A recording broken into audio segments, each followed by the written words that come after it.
Good morning बच्चों। कक्षा 11वीं जीव विज्ञान विषय में 22वां चैप्टर पुष्प की संरचना एवं कार्य का अध्ययन करेंगे। पुष्प क्या है इसके बारे में जानते हैं।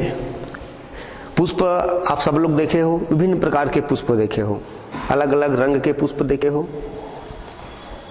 पुष्प एक रूपांतरित प्ररोह या कली है जिनकी पत्तियां रूपांतरित होकर विशेष प्रकार के रूप धारण कर लेती है, जिन्हें पुष्पी पत्र कहते हैं। जिन पुष्पों में वृंत पाया जाता है, एक चित्र बना दें।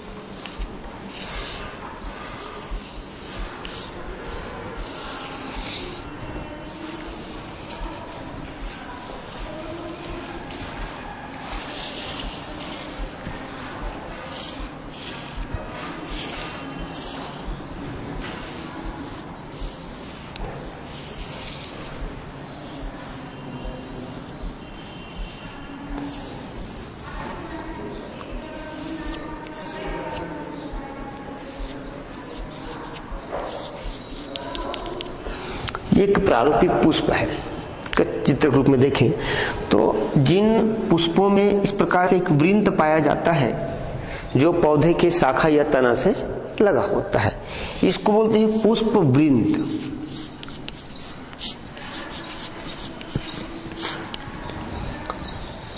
जिन पुष्पों में ये वृंत पाया जाता है उस पुष्प को सवृंती कहते हैं। जिसमें ये वृंत नहीं पाया जाता उसे अवृंती कहते हैं। बहुत सारे ऐसे पुष्प होते हैं जिसमें पुष्प वृंत नहीं पाया जाता, जैसे तुलसी के पुष्प और एकाइरेंथस एस्पेरा, इनके जो पुष्प है इसमें वृंत नहीं पाया जाता, तब उस प्रकार के पुष्प को अवृंती।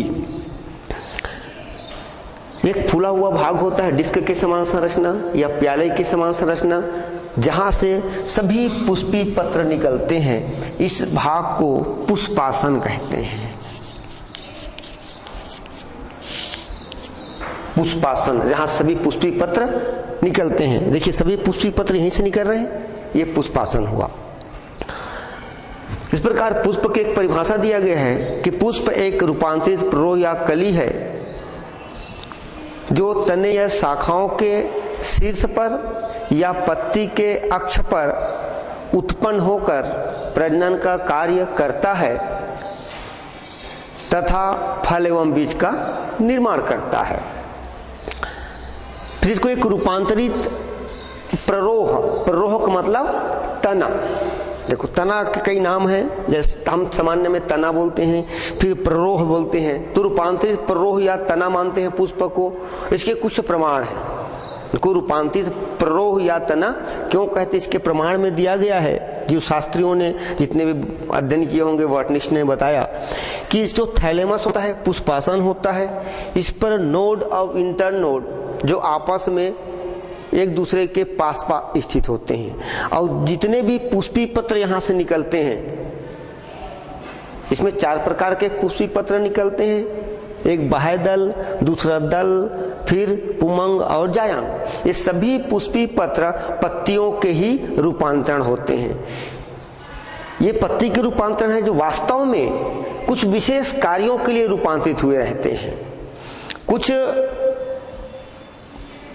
पुष्प हैं जिनके बाह्य दल पत्ती की तरह दिखाई देते हैं, जैसे वाटर लिली में जो उनके बाह्य दल होते हैं वो पत्ती की तरह दिखाई देते हैं। तो इस बात को प्रमाणित करता है कि प्ररोह एक रूपांतरित तना है और इसके अंदर जो इतनी भी पत्तियां हैं, पुष्पीय पत्र, ये रूपांतरित पत्तियां हैं। अब इनका विकास एक प्ररोह की तरह एक कलिका से होता है। फिर एक प्रारूपी पुष्प के भाग या पुष्प का संरचना, तो एक तो पुष्पवृंत हुआ जो तना से लगा हुआ, दूसरा पुष्पासन जहां से सभी पुष्पी पत्र की उत्पत्ति होती है। इसका प्रथम लिखें तो पुष्प के भाग, इसको 2 भाग में बांटते हैं। एक सहायक अंग और दूसरा जनन अंग। सहायक अंग पुष्पी पत्र के, जिसमें बाह्य दल और दल दो चक्र होते हैं, एक बाह्य दल दूसरा दल, ये सहायक अंग होते हैं। क्योंकि ये जनन में भाग नहीं लेते बल्कि जनन के लिए सहायक होते हैं। इसमें बाह्य दल जो है पौधों की कलिकाओं अवस्था, पुष्प की कलिका अवस्था में रक्षा करती है, पुष्प को नुकसान ना हो इस हेतु। और सामान्यतः ग्रीन कलर के होते हैं जो प्रकाश संश्लेषण के द्वारा भोजन बनाने का भी काम करते हैं। दूसरा इसमें दल, ये दल रंगीन होते हैं, रंगीन होने के कारण कीटों को अपनी ओर आकर्षित होते हैं, जिससे कीट परागण हो, पर परागण की संभावना बढ़ जाती है। तो दो इसमें हो गया सहायक में। जनन में भी दो अंग हैं, एक पुमंग, ये नर जनन अंग है, और दूसरा जायांग, ये मादा जनन अंग। ये जनन का कार्य करते हैं, पुष्प जनन के द्वारा फल और बीज का उत्पादन करते हैं। तो इनकी संरचना देखिए, सबसे बाह्य चक्र जो सामान्यतः ग्रीन कलर का होता है, इसे सेपल या बाह्य दल कहते हैं। दूसरा सामान्यतः रंगीन होता है, इसे पेटल या दल कहते हैं। इसका तीसरा चक्र जो नर जनन अंग होता है उसे पुमंग कहते हैं, और लास्ट चौथा चक्र इसको जायांग कहते हैं। एक पुष्प के भाग हो गया। अब पुष्प किस जगह पर स्थित है? पुष्पासन पर, पुष्पासन पर स्थित रहता है पुष्प, और इसी जगह से पूरे पत्तियां यहां से उत्पत्ति होती है। इनको सभी को एक साथ हम पुष्पी पत्र, इस चारों अंग को एक साथ पुष्पीय पत्र कहते हैं। क्योंकि पुष्प से उत्पन्न हो रहा है इसलिए पुष्पीय पत्र कहते हैं। सामान्यतः ये देखा गया है कि बहुत सारे पुष्प हैं जिनके दल, देखते जाएंगे इधर चित्र में, एक दल, बाह्य दल और दल, इन दोनों के बीच में कुछ नोड ऑफ इंटरनोड बढ़ जाते हैं। कुछ पुष्पों में नोड ऑफ इंटरनेट की दूरी क्या होती है? थोड़ा बड़ी हो जाती है। उस संरचना को एंथोफोर कहते हैं। कभी कभी दल और पुमंग ना, हिंदी में ही लिख देता हूं,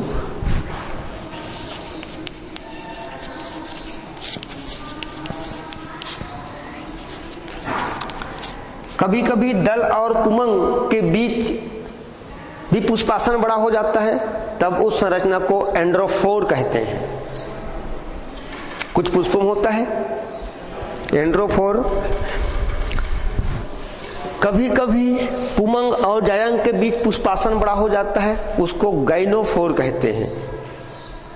तो यहाँ पर तीन विशेष प्रकार से, जैसे हुरहुर एक पौधा है, हुरहुर, उस पौधा में गाइनेंड्रोफोर मतलब जायांग और पुमंग के बीच, जायांग और पुमंग के बीच, और पुमंग और दल दोनों के बीच पुष्पासन बड़ा हो जाता है, तब उस संरचना को गाइनेंड्रोफोर। तो तीन चीज यहाँ पर, एक एंथोफोर, दूसरा एंड्रोफोर, तीसरा गाइनोफोर। इस प्रकार से तीन प्रमुख अभी एंड्रोफोर और गाइनोफोर मिलकर बनाते हैं गाइनेंड्रोफोर। कुछ ऐसे पुष्प होते हैं धनिया कुल के पुष्प, धनिया, सौंफ, जीरा, इनमें जो थैलेमस होता है, थैलेमस मतलब पुष्पासन, फल बनने तक रहता है और बीजांड के अंदर पहुंचकर दोनों बीजांड को अलग अलग रखता है। इस संरचना को कार्पोफोर कहते हैं। इसीलिए धनिया को आप देखे होंगे कि धनिया के एक बीज को आप दो टुकड़ा कर देंगे और दोनों टुकड़ा अंकुरित होकर एक नया पौधा बनाने की क्षमता रखता है, क्योंकि उनके बीजांड को अलग अलग रखता है हमेशा। एक पुष्प की संरचना हुआ, उसके बाद पुष्पी पत्र में एक सहपत्र होता है जिनको ब्रेक्ट कहते हैं। सहपत्र ये तने के जिस भाग से पुष्प निकलते हैं, इसी कक्षा पर कुछ पत्र के समान संरचनाएं होती है। इस संरचना को सहपत्र कहते हैं। अब इस सहपत्र की जो संरचना है उसमें बहुत अधिक विभिन्नता होती है।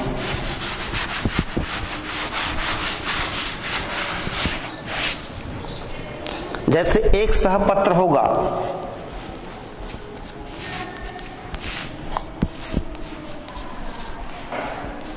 पक्षवत सहपत्र।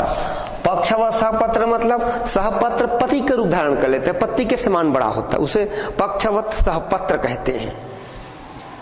ये पाया जाता है हुरहुर नामक एक पौधा के पुष्प में। दूसरा है दलाब। सहपत्र का दूसरा प्रकार है दलाव। कभी कभी सहपत्र जो है वो दल की तरह बड़े और रंगीन और आकर्षण हो जाते हैं, जो कीट परागण हेतु बहुत महत्वपूर्ण है। और ये पाया जाता है बोगनवेलिया। बोगनवेलिया मतलब सामान्य भाषा में जिसको कागज फूल कहते हैं, वो एक्चुअली में कागज फूल का जो बड़ा पत्ती के समान संरचना दिखता है, वो उनके सहपत्र हैं और उनके जो फ्लावर होते हैं छोटे छोटे होते हैं। नंबर तीसरा सल्क सहपत्र। ये रोम सदृश संरचना होते हैं जो पौधे के पुष्प को घेरे रहते हैं। ये गेंदा के डिस्क फ्लोरेट और रे फ्लोरेट दोनों में पाए जाते हैं। नंबर चौथा पृथु पर्ण या स्फेद। ये जो ब्रेक्ट होता है या सहपत्र आकार में बड़े हो जाते हैं, थोड़े मांसल हो जाते हैं और पुष्पों की रक्षा करने का कार्य करते हैं। ये पाया जाता है केला में। केला के जो सहपत्र होते हैं उनको पृथुपर्ण सहपत्र कहते हैं। तुष सहपत्र। तुष सहपत्र जो है गेहूं या धान कुल में पाए जाते हैं। गेहूं या धान के रोम सदृश संरचना होती है, एक बड़े संरचना है ना, थोड़ा आकार में बड़े रहते हैं और वो कवर्ड किए रहते हैं फ्लावर को, इसको बोलते हैं तुष सहपत्र। नंबर 6 नीचक्र इनवॉल्यूकर।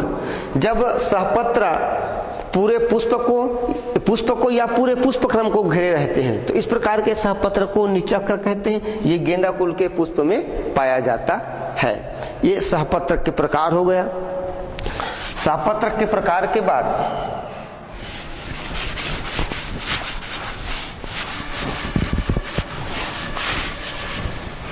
पुष्पों का निवेशन।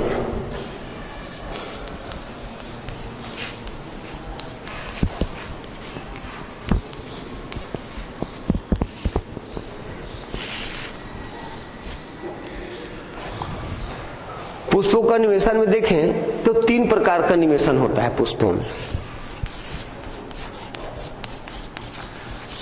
पहला हाइपोगाइनस,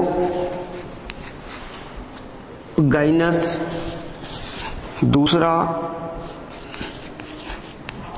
पेरीगाइनस, तीसरा एपीगाइनस। हाइपोगाइनस में होता ये है, ये ओवरी वाला भाग हुआ और ये नीचे पुष्पासन। ये देखिए, यदि सभी पुष्पीय पत्र, चूंकि इसमें पुष्पासन तो शंक्वाकार हो जाता है, और सभी पुष्पीय पत्र ओवरी के नीचे से उत्पन्न होते हैं। कोरोला हो गया, केलिक्स हो गया, एंड्रोसियम, ये सभी पुष्पी पत्र यदि ओवरी के नीचे से उत्पन्न होते हैं, ओवरी के नीचे से, तो ओवरी सबसे ऊपर, बाकी पुष्पी पत्र की उत्पत्ति सबसे नीचे। इस प्रकार की संरचना को बोलते हैं हाइपोगाइनस। और जब हाइपोगाइनस पुष्प होगा तब ओवरी जो होगा उसे सुपीरियर बोलते हैं। ओवरी सुपीरियर होगा, सबसे ऊपर में है, बाकी पुष्पी पत्र इंफीरियर। दूसरा कंडीशन, यदि जो पुष्पासन है थोड़ा प्याले का रूप ले लेता है,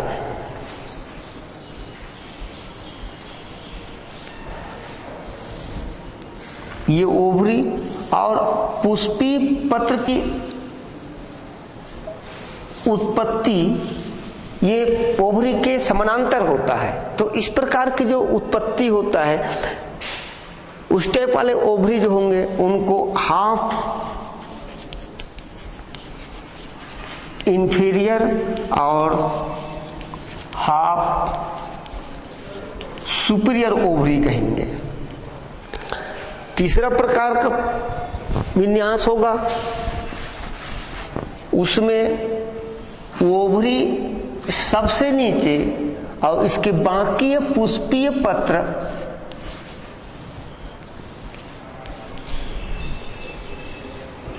बाकी पुष्पी पत्र ऊपर थे और ओवरी सबसे नीचे। तो इस प्रकार के निवेशन को बोलते हैं इपीगाइनस, और जो ओवरी होगा उस ओवरी को इनफेरियर ओवरी बोलते हैं। इस इन्फीरियर ओवरी वाले पुष्प को विकसित लक्षण माना जाता है, क्योंकि सुपीरियर ओवरी वाले अगर कोई फ्लावर है उसमें बीज बनेगा, अंदर में फल बनेगा, फल की क्या कंडीशन है उसको हम बाहर से नहीं देख सकते। जैसे एग्जाम्पल है यहाँ पर सरसों, बैगन, उसके अंदर बीज ठीक बन रहे हैं, अंदर का क्या कंडीशन है। तो पर इंफीरियर ओवरी वाले को आप स्पष्ट रूप से देख सकते, जैसे कद्दू कुल के जितने भी पौधे हैं, से कद्दू, लौकी, डोड़का, तोरई, करेला, ये सभी इसी प्रकार के संरचना वाले ओवरी होते हैं। इसलिए कद्दू जब कद्दू फल बनने लगता है तो कद्दू बढ़ते जाता है और उसके ऊपर फ्लावर का आखिरी भाग लगा रहता है, ये बाद में झड़ता है, इसका काम झड़ने का, पर वो बाद में झड़ेगा। तो ये है पुष्पों में निवेशन। इसके बाद केलिक्स देखेंगे, सहपत्र के बाद केलिक्स। सहपत्र पुष्पों का निवेशन, उसके पश्चात केलिक्स। केलिक्स मतलब हिंदी में बोलते हैं बाह्य दल पुंज।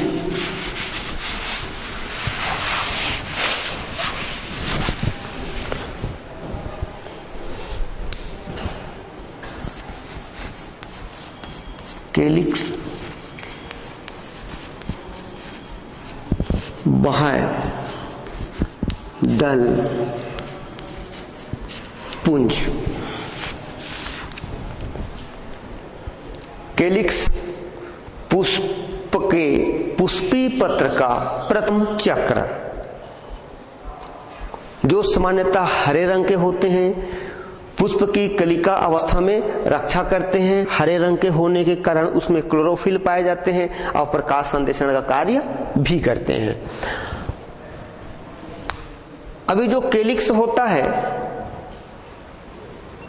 इसकी कंडीशन देखिए। कुछ पुष्प में केलिक्स जो है एकदम स्वतंत्र होता है, अलग अलग होता है, ऐसे लगता है कि वो आपस में जुड़े हैं पर वो स्वतंत्र होता है। इस प्रकार के जो केलिक्स होगा उसकी जो कंडीशन होगा उससे पॉली सेपलस, अच्छा इसकी इकाई को सेपल कहते हैं, है ना। केलिक्स की जो सदस्य है, एक सदस्य को सेपल बोलेंगे। तो यदि सभी केलिक्स आपस में स्वतंत्र हैं, एक एक फ्री है, तब उसको क्या बोलेंगे, पॉलीसेपलस। यदि केलिक्स आपस में जुड़े हुए हैं, जुड़े हुए कंडीशन है, तब इसको बोलते हैं गेमो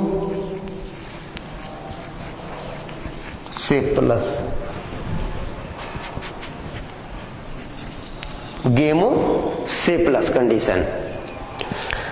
अब यहाँ पर एक और चीज देखने को मिलता है, कुछ फ्लावर में जो केलिक्स होते हैं पुष्प के खिलते ही झड़ जाते हैं। जैसे पुष्प खिला, केलिक्स झड़ गया, इसको शीघ्रपाती, शीघ्र झड़ा तो शीघ्र पाती। कुछ पौधों में केलिक्स कुछ दिनों तक लगा रहता है, बीज के बनते तक, उसको बोलेंगे आशुपाती। और कुछ में हमेशा लगा रहता है, तब उसे बोलते हैं चीरलग्न, और फैमिली सोलेनेसी हमेशा चीरलग्न रूप में पाए जाते हैं कैलिक्स। इसके प्रकार है कीपाकार। पहला प्रकार, देखिए संरचना बहुत अधिक विविधता है, इसलिए पहला प्रकार कीपाकार, ये कीप की तरह संरचना वाले होंगे, तब इसको कीपाकार बोलेंगे रेलवे क्रीपर में। दूसरा है नलिकाकार, ये गेंदे के जो धतूरा का जो कैलिक्स है वो एक साथ जुड़ के नली के समान संरचना बनाते हैं, तब उसको नलिकाकार बोलते हैं।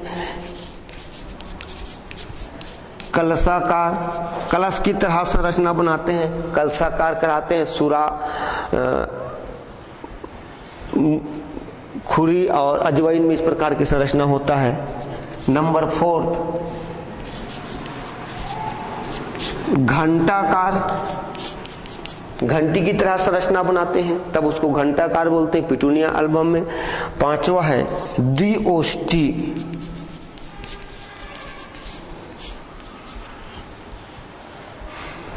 द्विओष्ठी, जब दो होंठ की तरह संरचना बनाते हैं तब द्विओष्ठी बोलते हैं। ये पाया जाता है तुलसी कुल के पौधों में। फिर बाह्य दल के कार्य, इसका पहला कार्य है कि पुष्प की कलिकावास में सुरक्षा करना, दूसरा प्रकाश संश्लेषण का कार्य करना, और इनके और कार्य दिख सकते हैं आप। रंगीन होगा तो कीटों को आकर्षित करेगा परागण के लिए, और कुछ में पेपस होते हैं, पेपस वाला जो होता है सूरजमुखी कुल में, जो बीज के विकिरण में सहायक होते हैं। इस कार्य हुआ। इसके बाद कोरोला,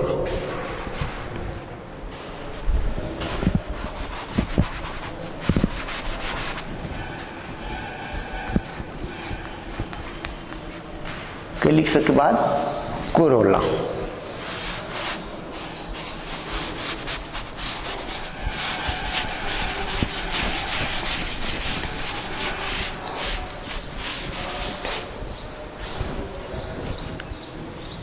कोरोला पुष्प में स्थित पुष्पी पत्र का द्वितीय चक्र, जो प्रायः रंगीन होते हैं और इनका जो आकर्षक रंग होता है उसमें सुगंध होते हैं, जो विशेष प्रकार के ग्रंथि पाए जाते हैं, मकरंद ग्रंथि।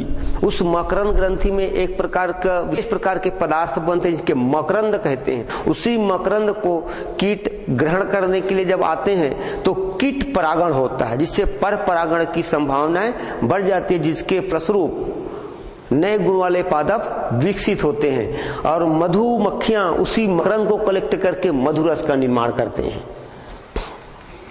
इनके भी प्रकार है। यदि पेटल्स दल, इनकी इकाई को पेटल कहते हैं।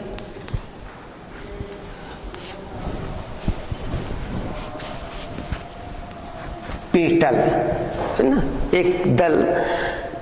यदि ये पेटल जुड़े हुए कंडीशन में स्वतंत्र रूप में से हैं तब इसको बोलेंगे पाली पेटलस। जैसे क्रूसीफेरी कुल में फ्री रहते हैं, सभी आपस में नहीं जुड़ते। यदि ये जुड़े हुए हैं तब इसको बोलते हैं गेमो पेटलस, जैसे बेसराम धतूरा के फूल में आप देखेंगे ना। यदि वही कंडीशन इसमें भी है, यदि ये फ्लावर खिलते ही झड़ जाते हैं शीघ्रपाती, फ्लावर में कुछ दिनों तक लगे रहते हैं आशुपाती, आदि हमेशा लगे हैं तो चीर लगना कहेंगे। पेटल यदि वो हरा हो जाता है, कलर मान लीजिए इनका हरा होता है सेपल टाइप के, तब उनको सेपलाइट कहते हैं। फिर ये दो प्रकार की इनकी भी देखेंगे इस प्रकार में। एक तो पाली पेटलस जो होंगे आपस में जो फ्री होंगे उनको देखते हैं कि क्या क्या प्रकार है पॉलीपेटलस में, किस प्रकार के हो सकते हैं। इसमें पहला है पॉलीपेटलस में क्रूसी फार्म कोरोला। कृषि फार्म क्रूसीफेरी कुल का विशिष्ट लक्षण है अब इसमें जो कोरोला होते हैं वो क्रॉसनुमा विन्यास में रहते हैं, क्रॉसनुमा विन्यास बनाते हुए रहते हैं, तब इसको बोलते हैं क्रूसीफॉर्म टाइप ऑफ कोरोला, क्रूसीफेरी कुल का विशिष्ट लक्षण। दूसरा नलिकाकार,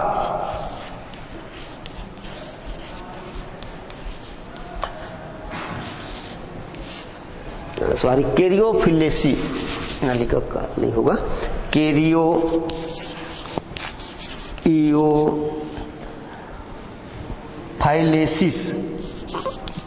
फाइलेसिस,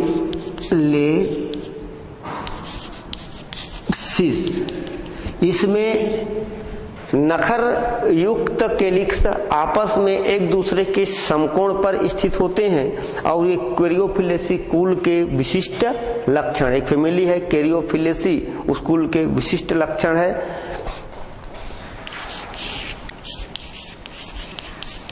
गुलाबाकार, इसमें 5 या 5 से अधिक पेटल्स बाहर की ओर थोड़ा चौड़े, अंदर की ओर सक्रिय, बाहर की ओर नखरयुक्त पेटल जो विन्यास होता है उसको गुलाबाकार कहते हैं। गुलाबाकार मतलब गुलाब के आकार का। एग्जाम्पल गुलाब फूल। नंबर 4 तितली नुमा। तितली नुमा में मटर कुल का विशेष लक्षण है इसका। मटर में देखेंगे सबसे एक बड़ा पेटल होगा जिसको स्टैंडर्ड कहेंगे, 2 साइड वाले पेटल को विंग्स कहेंगे और 2 छोटे पेटल जो आपस में जुड़कर नाव के आकार का संरचना बनाते हैं। तो इस प्रकार के जो विन्यास होता है इसको तितली नुमा कहेंगे, है ना, या वैक्सिलरी या वैक्सिलम के नाम से भी जानते हैं।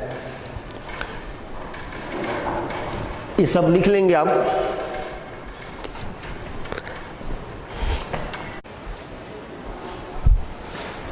तो इसके पश्चात अब हम गेमोपेटलस टाइप्स ऑफ कोरोला के प्रकार देखेंगे। ये तो पॉलीपेटलस हो गया, अब गेमोपेटलस में देखेंगे। गेमोपेटलस मतलब जिनके पेटल्स आपस में जुड़े होते हैं, है ना। ये है गेमोपेटलस। इसमें पहला है नालवत।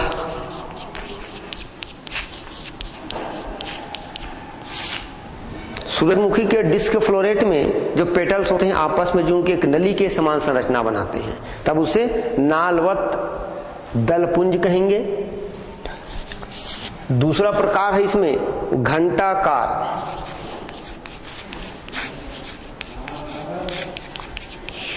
सभी पेटल्स, चूंकि गेमोपेटलस है इसको ध्यान रखेंगे, गेमो का मतलब पेटल्स आपस में जुड़े होते हैं, कोई भी पेटल स्वतंत्र नहीं है, गेमो जुड़े हुए संयुक्त दली। तो घंटाकार में क्या होता है, सभी पेटल आपस में जुड़ के एक घंटी के समान संरचना बनाते हैं। दिखने में वो घंटी टाइप का ही दिखेगा। इस टाइप का संरचना पाया जाता है कद्दू, और कद्दू कुल के सभी पादपों में पाया जाता है घंटी की तरह। कद्दू मीन्स कुमड़ा, कुमड़ा के फ्लावर देखे हैं, उसमें ऐसा आपको देखने को मिलेगा। नंबर 3 कीपाकार।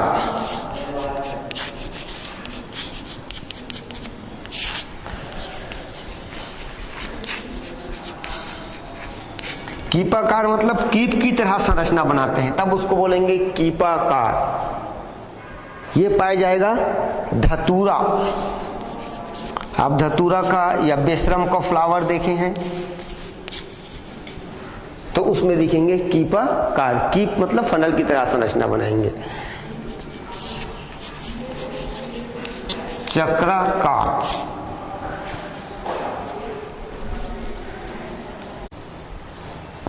फोर्थ नंबर चक्राकार। इसमें सभी पेटल्स आपस में एक चक्र बनाते हुए विन्यस्त रहते हैं और ये पाया जाता है 12 मासी। एक पौधा होता है ना, 12 मासी, विनाकार रोजिया बोलते हैं उसका नाम है, या सदा सुहागिन बोलते हैं सामान्य भाषा में। तो इसमें आपको देखने को मिलेगा चक्राकार। नंबर 4 द्विओष्टी इसमें जो पेटल्स होते हैं वो दो होंठ की तरह, जिस प्रकार से हमारे दो लिप्स है, होंठ है, अपर लिप और लोअर लिप, बिल्कुल उनके जो पेटल्स होंगे अपर लिप और लोअर लिप की तरह विन्यस्त होंगे। बाइलेबिएट फ्लावर बोलते हैं और ये लेबिएटी फैमिली का विशेष लक्षण है। फैमिली लेबिएटी का विशेष लक्षण है। तुलसी या साल्विया में पाया जाता है बाइलेबिएट प्रकार के पेटल्स। ये संयुक्त दली में 5 प्रकार के हो गया। इसके बाद पुष्प दल विन्यास देखेंगे, एक दल हो गया और उसके बाद इनके विन्यास। इसके बाद एक पेरियंथ के बारे में देख लेते हैं।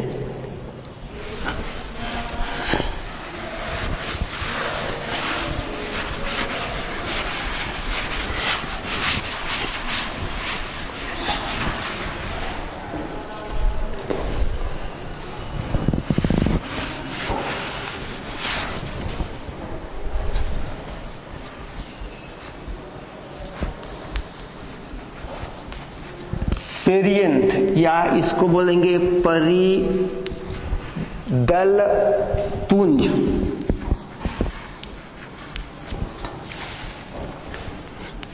जब सेपल और पेटल की संरचना एक ही प्रकार की हो, हम बाकी पौधों में देखते हैं उसमें क्या होता है, सामान्यतः सेपल हरे रंग का होता है और पेटल जो है वो रंगीन होता है, तब उनका अलग अलग नाम है, सेपल और पेटल, अर्थात बाह्य दल और दल।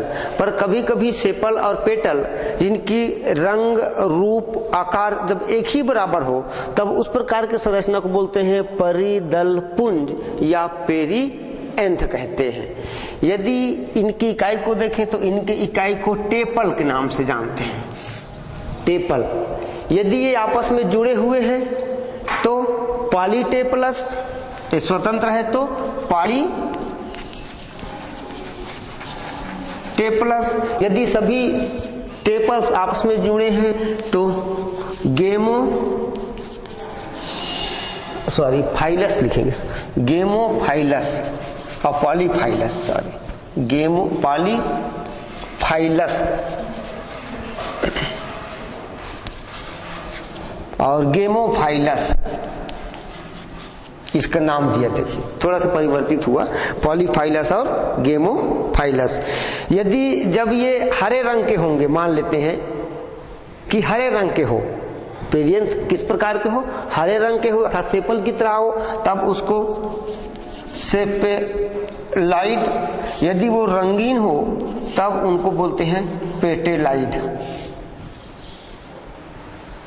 जब अध्ययन करना होता है तब उसको देखेंगे सेपेलाइड या पेटेलाइड। यदि हरे रंग का हो सेपेलाइड, रंगीन हो तो पेटेलाइड। ये ग्रेमिनी कुल और लिलियेसी कुल के पुष्पों में इस प्रकार परिदल पुंज पाया जाता है, एक बीजपत्री पादपों में। इसके बाद स्टिवेशन।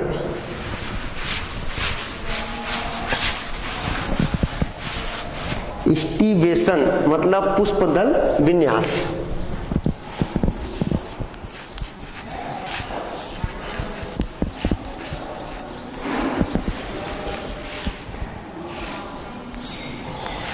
यह है पुष्पदल विन्यास। स्टिवेशन दल, बाह्य दल, दल और परिदल के आपसी संबंध को हम 3 चीज के बारे में भी देखे हैं।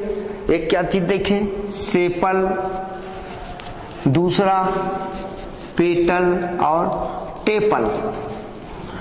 दल, बाह्य दल, दल और परिदल, 3 चीज है। इन तीनों वो किस प्रकार के अरेंजमेंट होती है इनकी, तो पुष्पों के कलिका अवस्था में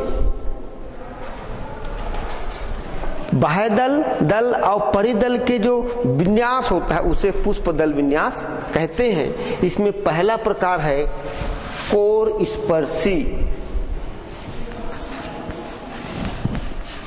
कोर स्पर्शी अंग्रेजी में वाल्वेट। इस प्रकार के विन्यास में सभी पुष्प के जो पेटल, सेपल या टेपल जो भी है उनके किनारे आपस में एक दूसरे को स्पर्श करते हुए रहते हैं।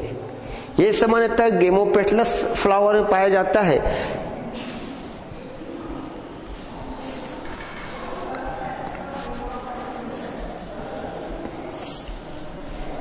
ये देखिए आपस में इस प्रकार से जब जुड़ते जाते हैं और कोर को स्पर्श करते हैं एक दूसरे के किनारे को, तो इस प्रकार के विन्यास को कोर स्पर्शी विन्यास कहते हैं। ये पाया जाता है मदार में, धतूरा में।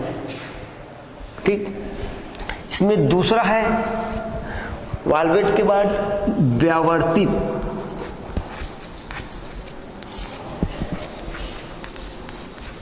ट्विस्टेड।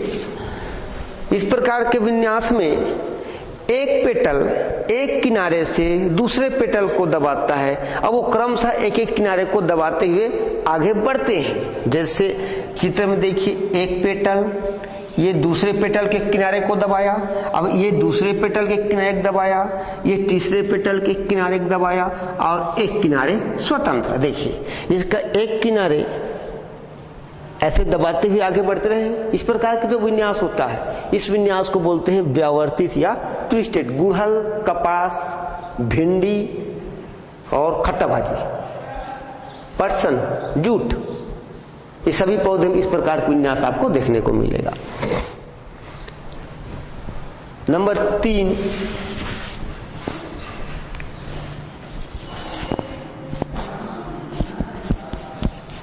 कोर छादी, इम्ब्रिकेट। कोर छादी या इम्ब्रिकेट में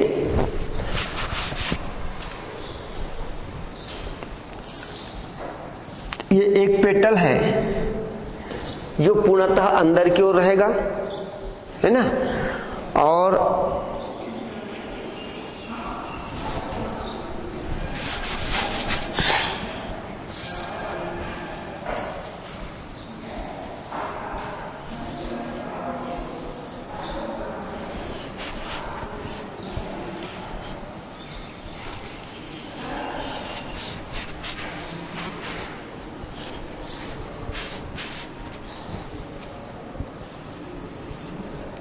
ये ऐसा एक पेटल जो है, इसके दो पेटल्स होंगे साइड वाले। एक पेटल के दोनों किनारे दबाएंगे, इनका एक किनारे स्वतंत्र, इनका एक किनारे स्वतंत्र, और ये अपने साइड वाले पेटल से एक किनारे दबा रहेगा इनका, है ना, और एक पेटल का दोनों किनारा स्वतंत्र। ये दोनों साइड वाले पेटल को इस प्रकार से ये दबाए रहते हैं।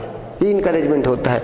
ये इम्ब्रिकेट या कोर छादी बोलते हैं इसको। ये पाया जाता है गुलमोहर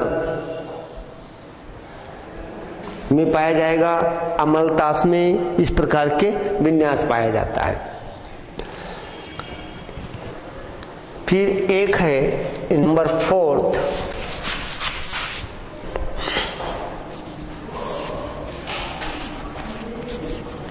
पंचक। अंग्रेजी में बोलते हैं QUIN, कॉन्सियल। इस प्रकार के विन्यास में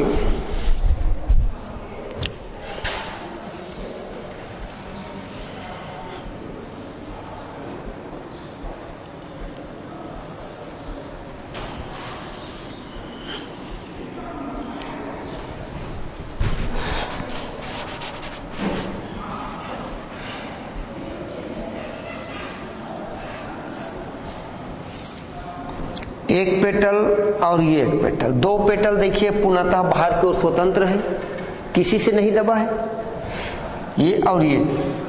दूसरा पेटल, ये दोनों जो है इनके किनारे अंदर में दबे हुए हैं, पूर्णतः अंदर है। ये दोनों पूर्णतः बाहर, अब ये दोनों पूर्णतः अंदर।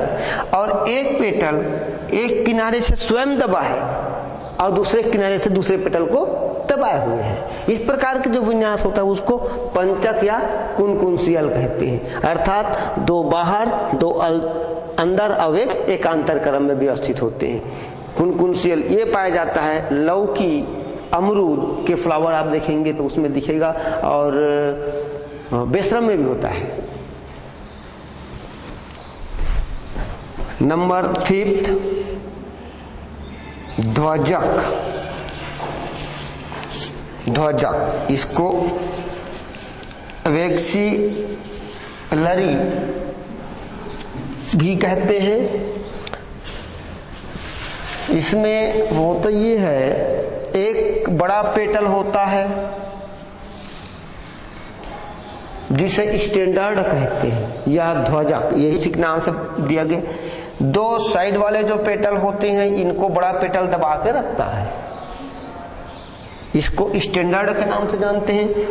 दो ठने साइड वाले पेटल हैं, इसको बोलते हैं, साइड वाले को विंग्स या एली। दो छोटे पेटल, दोनों छोटे पेटल आपस में जुड़े होते हैं ऐसे। इस प्रकार के जो कंडीशन होता है इसको बोलते हैं ध्वजक या वैक्सीलरी पुष्पदल विन्यास। ये मटर कुल के पुष्प में पाया जाता है। जितने भी मटर कुल के पुष्प है, मटर, अरहर, लाकड़ी, बटरा, जिल्लो, चना, शीशम, करंज, सभी पौधों में इस प्रकार का विन्यास पाया जाता है। तो 5 प्रकार के पुष्पदल विन्यास।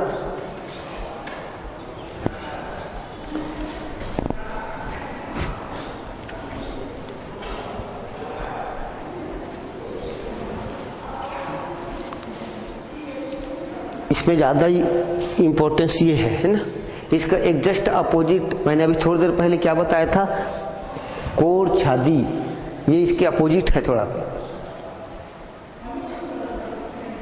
तो इस प्रकार से आज हमने पुष्प की संरचना एवं कार्य के अंतर्गत पुष्प की आकारिकी, पुष्पोपत्रों का विन्यास, बाह्य दल पुंज, दल पुंज और पुष्पदल विन्यास, ये इसका अध्ययन किए।